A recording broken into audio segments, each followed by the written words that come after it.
Bienvenida o bienvenido. Hoy vamos a sumergirnos en dos relatos, relatos muy intensos del libro Desde la otra mirada de María Paz Aguirre Osa. Son como ventanas a vidas interiores, ¿verdad? Exploramos emociones, luchas, momentos de revelación. Y todo desde una perspectiva femenina muy, muy personal. Hoy nos centramos en Desde el otro lado de la ventana y Al día siguiente. Exacto. Son textos que nos invitan a mirar un poco más allá, ¿no? A entender el peso de las heridas emocionales, los procesos de sanación que a veces son complicados, y esa búsqueda de identidad propia, sobre todo frente a las presiones y las experiencias más límite. Pues esa es nuestra misión hoy. Vamos a desgranar estas dos historias, a sacar las ideas clave, los momentos que más nos han llamado la atención. Venga, vamos a ello. Empezamos, si te parece, con Desde el otro lado de la ventana. Nos presenta una oficinista, pues eso, atrapada en la rutina. Trabajo, metro, casa, atender al marido. Como ella dice, como si no se pudiera atender él por sí mismo. Describe muy bien esa carga, lo que llama el signo de ser mujer en esta época. Y en medio de esa apatía, mientras mira su reflejo en la ventana del metro, así medio difuso, aparece alguien. Una niña pequeña. Sucia, despeinada, pero con una energía, vaya, que contrasta totalmente. Sí, y lo interesante es que no es solo que esté ahí, es que le habla. Eso es, le pregunta directamente. ¿Qué haces aquí? Así, a bocajarro. Y claro, la respuesta lógica, pues voy en metro. A la niña como que no le vale. No, no le vale. Y ahí es donde la cosa se pone interesante. Porque la niña actúa como un espejo, o un catalizador quizá. Sí, Su libertad, que ella relaciona con llevar el pelo suelto, para pensar mejor, para imaginar, choca de frente con la rigidez, el cansancio de la protagonista. Es un contraste brutal. y esa conversación le remueve cosas por dentro. Recuerdos, Ajá. recuerdos de la infancia, de jugar con su padre, sentirse querida, pero también recuerdos dolorosos. Lo del colegio de monjas. Uf, lo de la mano izquierda, Exacto. que la obligaran a usar la derecha siendo zurda.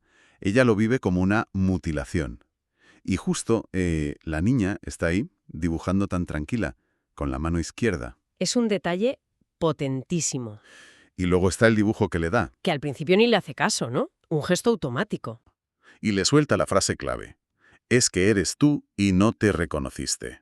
Vaya. ¿Y qué ve?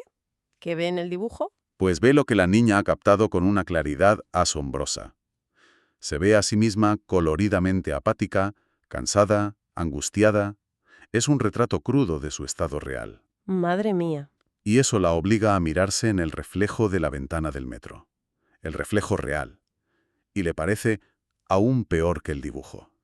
Es como, zas, la realidad en la cara. Tremendo.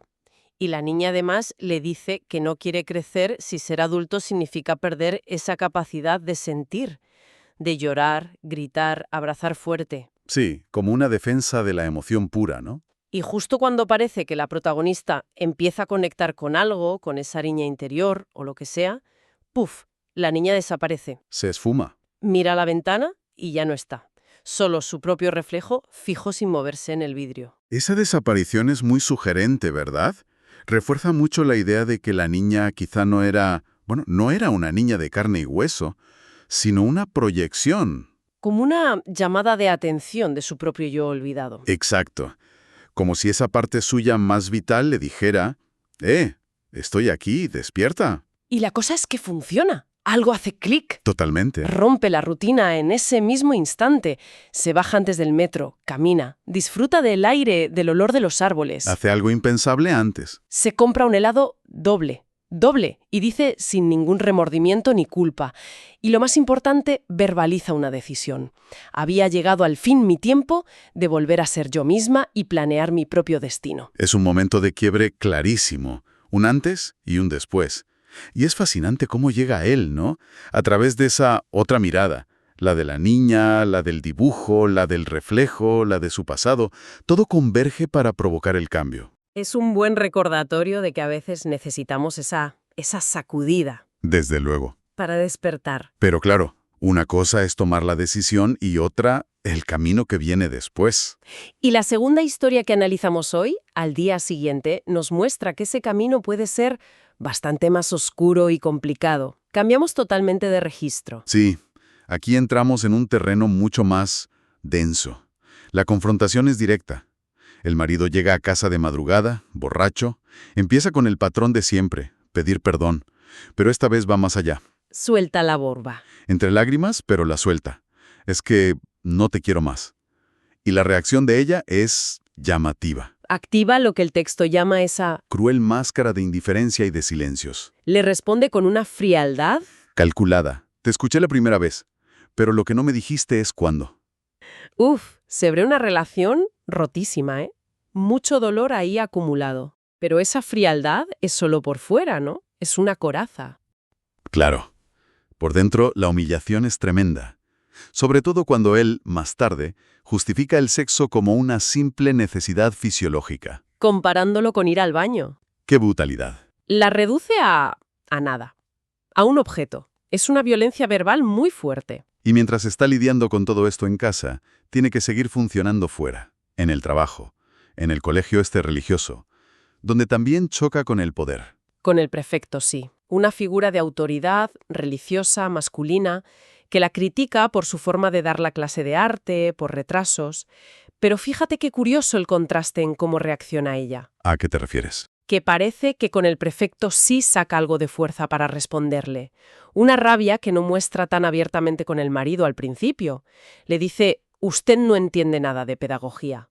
Hay como una chispa de desafío. Sí, es verdad, aunque él también le ataca fuerte, ¿eh? Le dice eso de, Miss, usted no sabe manejar ni su propia vida. La cosa se pone tensa.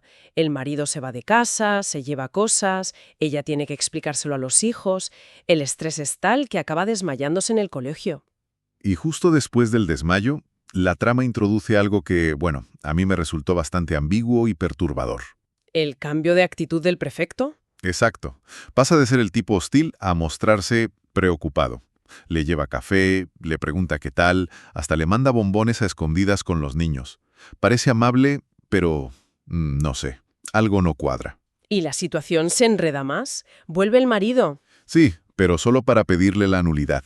De forma fría, calculadora. Y encima, el rector del colegio la presiona para que no la acepte, amenazándola con el trabajo si se separa. Ningún profesor separado en este colegio. Vaya tela. Es que es una telaraña, ¿eh? Está totalmente atrapada.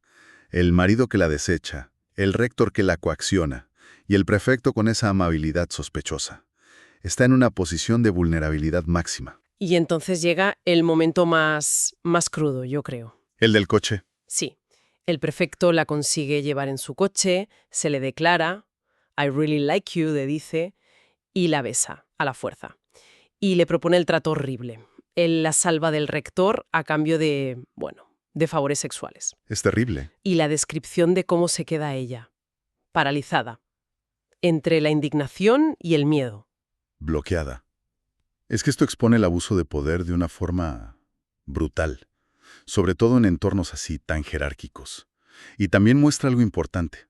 La reacción de la víctima no siempre es la confrontación inmediata. A veces es esa parálisis, el shock, el miedo. No es pasividad, es una respuesta humana al trauma. Pero la historia da un giro fuerte aquí. Ella no se queda en esa parálisis.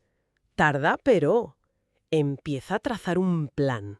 Una estrategia de supervivencia muy particular. Adopta una fachada en el colegio, ¿no? Eso es. Se vuelve sumisa, religiosa, a comulgar en primera fila, hace el papelón. Pero por dentro está maquinando y empieza a tomar las riendas en otros sitios. ¿Cómo? Con el marido, por ejemplo. Se enfrenta a él con una firmeza nueva. Cuando él intenta volver a seducirla, ella le corta. Ahora yo pongo las reglas. Lo rechaza y lo echa. Definitivamente. Ahí hay un cambio clarísimo. Vale, eso con el marido. Pero, ¿y con el prefecto? Esa es la parte más compleja, quizá. Sí, es una decisión muy dura. Acepta quedar con él en un motel, pero le da la vuelta a la tortilla completamente. Invierte la dinámica de poder que él quería. El relato es muy explícito en cómo ella toma el control de la situación sexual. de forma fría, casi como una disociación. Dice que manejaba el juego, que desdoblé en forma consciente mi mente de mi cuerpo. Es fuerte leerlo. Mucho. Lo manipula, dice que lo hizo gritar, suplicar y llorar, le saca promesas sobre el colegio y lo deja lleno de planes y de culpas. Es una inversión total, pero usando las mismas armas que usaron contra ella. Manipulación, poder. Y la historia termina con ella sintiendo el amargo triunfo de mi venganza. Reflexiona que ha tenido que luchar con sus propias armas y decide firmar la nulidad. Sí, pero porque ella quiere. Ahora sería yo la única regente en mi propia vida. Es una declaración de independencia total. Es un final, de una complejidad moral tremenda. Por un lado, sí, recupera la agencia, el control, toma las riendas, pero los medios, son brutales. Reflejan la toxicidad del entorno en el que ha estado. No es una victoria limpia, es amargo triunfo. Te deja pensando mucho, sobre el precio de la lucha, sobre si para sobrevivir a veces hay que volverse un poco como el agresor. Plantea preguntas incómodas sobre qué es la resiliencia y cómo se manifiesta. Entonces, si intentamos conectar estas dos historias que son tan distintas en tono o en final, ¿qué hilo común ves tú? Ambas nos meten en viajes interiores muy intensos. Personajes que se ven forzadas a mirarse a sí mismas, a su vida, de forma muy crítica. Yo creo que la clave está en el título, ¿no? Desde la otra mirada. En la primera historia es la mirada de fuera, la de la niña o la del reflejo, la que provoca el cambio. En la segunda es la propia crisis brutal la que obliga a mirarse, a reevaluarlo todo. Parece que para una transformación profunda, muchas veces hace falta eso, salirse de la perspectiva habitual. Por incómodo que sea, necesitamos ese espejo, sea una niña, una crisis, un dibujo. Y queda claro que ese proceso no es fácil. Ni bonito, muchas veces. Implica remover heridas antiguas, como lo de la mano izquierda, y enfrentarse a relaciones muy dañinas en el presente. Y las decisiones que se toman, bueno, no siempre son blancas o negras. La segunda historia lo deja clarísimo. Exacto. No hay respuestas fáciles, pero las dos historias, cada una a su manera, también muestran una capacidad de resiliencia notable. Incluso desde la humillación, desde el trauma, se busca una salida, un nuevo significado, aunque esa salida no sea la que esperaríamos o la que consideraríamos correcta. Es esa fortaleza que a veces nace, curiosamente, de atravesar la vulnerabilidad. Sí, las estrategias son distintas, los resultados también, pero la búsqueda de ser dueña de tu propia vida está ahí. Eso es, la búsqueda de agencia. Pues desde la otra mirada, con estas dos historias tan potentes, nos deja con esas imágenes de lucha interna, de momentos de ruptura, dolorosos y liberadores a la vez, y de esa reconstrucción del yo que puede ser complicada, ambigua, impactan por su honestidad emocional, creo. Sin duda. Nos recuerdan que la historia que nos contamos sobre nosotros mismos, sobre nuestra vida, nunca está cerrada del todo. Siempre podemos revisarla. Y la perspectiva que elegimos, cómo decidimos mirar lo que nos pasa, pues condiciona mucho nuestro presente y el futuro que nos atrevemos a imaginar. Y esto nos deja quizá con una pregunta ahí flotando, para darle una vuelta a cada uno. ¿Qué otra mirada podríamos necesitar aplicar en nuestras vidas ahora mismo?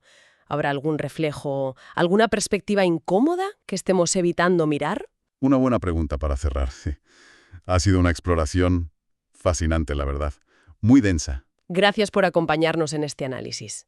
Hasta la próxima.